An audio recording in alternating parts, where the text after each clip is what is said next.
July 27th. The Southern forces met up with Northern forces on the 27th.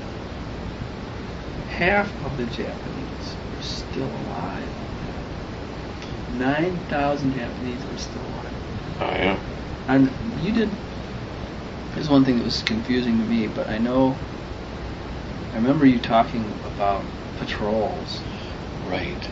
You did some of that here, but you did most of that at Okinawa. Is that right?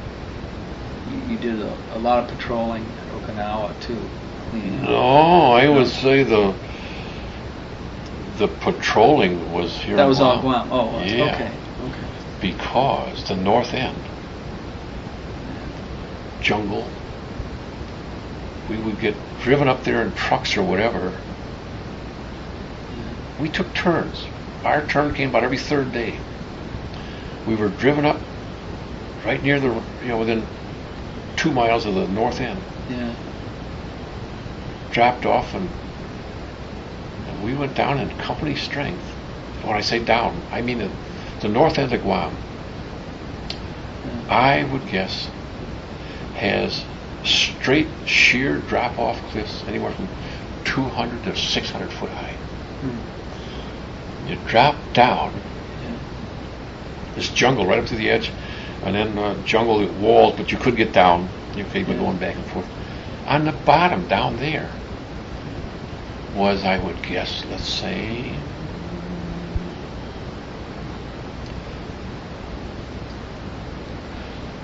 we'll call it a beach. The water's out there, jungle, right up to the edge of the cliff. And down in there, which might have been, 500 yards wide, something like that, that's where a lot of the Japanese ended up. It was protected. Nobody could hardly get down there, except by climbing right down the cliff, on those scrawny little paths. So every third day, it would come to be our turn to go down over the cliff. And believe it or not, a guy named Tony Cortez and a guy named George Bleichner and myself, we were chosen every time to lead the way, kind of thing, down over the cliff, And there were paths and there were wild pigs, and we just went so slow because we knew, who was going to get it if the jungle was just so thick down there, you couldn't see anywhere. The type of thing that would happen, Bleichner carried a Browning automatic rifle. He was a short, little, fat, dumpy guy. And anyhow, so one time, Tony is in the lead, I'm second, Bleichner is behind us, and everybody else is 100 yards behind us.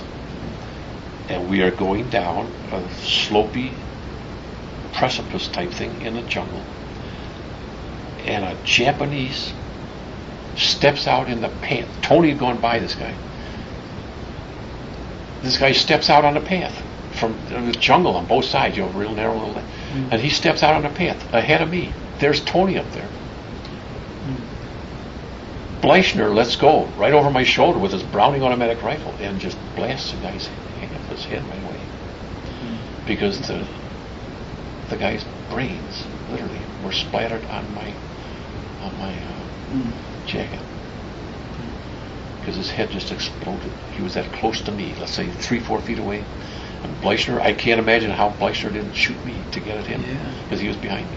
And I can't imagine how he didn't hit Tony, who was only just 5, 6, 7, 10 steps up there. But anyhow, so we took dog tags and whatever else was on them just to bring back. But we would go down to the bottom. And one time we would go this to the right and go that way for, half mile, a mile, and then just plain turn around and go back up and get the hell out of there just as fast as we could. And sometimes we would turn and go to the left. Okay, one time we turned and went to the left, and we snoop and poop along, and Tony might want to walk right down the middle of a little worn path, and Bleichner would stay on one. He'd go 5, 6 steps into the jungle on one side, and I'd go 5, 6 steps on the other. We'd keep behind Tony, And so anyhow, there was a clearing up there. Let's say, I don't know, as big as your lot and my lot, grassy area, and a hut over one side. And so we came up there once.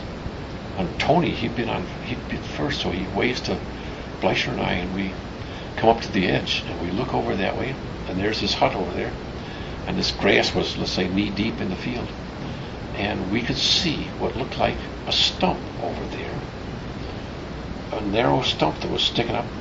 By God, it was waving back and forth like this. It was moving. See? So we didn't know what's going on there. Yeah, but we knew that, hey, anything that moves, we're going to take our time about it. So we watched it for a long time, and we decided it had to be a Japanese soldier sitting there, facing away from us, sitting on his haunches, just rocking back and forth. So Tony, he went over one way to get a better look, and Bleichner, he couldn't wait any longer. He put another new clip in our magazine in that Browning automatic, and he let him have it.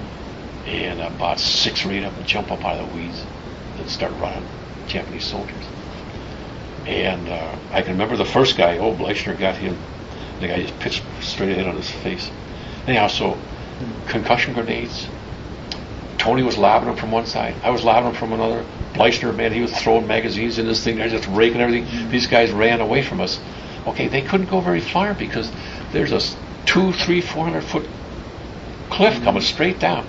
So the path went right along at the base, a sheer just up and down, jungle everywhere else. They went along there. So we went along too, carefully, just shooting at anything that we thought would move. Okay, we come to a cave. And we knew they were in there. We could hear them. They were hacking coconuts or some such thing. And they were chopping something. And we knew they were in there. And man, we weren't going to ask any questions, man. Yeah. We just break out every concussion grenade we had, and Bleichner just pours every round of ammunition he put in the mouth of that cave, and the ricochets going all over the rocks and so on and so forth. And we tossed 3, 4, 5 hand grenades in there. We go in. There was 4 of them, or was there 5? I don't know. One was back there by the building. So, Tony and I, and Bleichner, we not gotten touched. But old Tony and I, man, we sat down on a log, and I felt like I was going to throw up, because there were people right there that you don't get that close a look at people that often, but boy, they were just blown to smithereens. And so the other guys, they came up as soon as they heard all this fire going on, and within a few minutes, we had 50 guys around us and seeing if we were okay. So Tony and I and Bleichner, we were so exhausted and just shaking and sweating. We sat down on a log, kind of weepy. I remember kind of halfway feeling as if I was going to cry and or throw up. So the lieutenant, our platoon captain, he hung over, and man, he told us how much he thought we had done. And the other guys went in the cave, and they got all the belongings that these 6 or 8 Japanese had been living in a cave for who knows how long, and a bunch of swords and oddball rifles, no ammunition, then swords. So this guy Salmon, Doc Salmon, he went and he took some of those away from those guys, and he gave them to me, and he gave some to Bleichner, and he gave some to Tony. The suit. Those are the swords that you had? Right, so one of those is the one with the bullet hole through. So we went on. And can you imagine 3 days later, when we were going to go down over the cliff again, because we'd done such a good job, why he allowed us to do it again. I can still remember the god-awful feeling of just futility, All we're trying to do is to keep our skin in one piece, And you thinks we're doing such a good job being scouts. Why that's Yeah. so, and nobody else, my word, nobody else could have volunteered. And yeah, No good deed goes unpunished, right? right. Did a So good job one time. after that, I really thought I was about ready to just get the shake so bad I couldn't do anymore. And they pulled us out of that thing, after 2 or 3 more trips down. A couple of our guys got wounded down there from Japanese snipers, but they didn't have any firepower, and we knew it. But it only takes one shot, Yeah. So anyhow, that was where all the patrolling went on the end of Guam, the north end of Guam. That must have been about. I was trying to guess at how much time that was. How much time you spent doing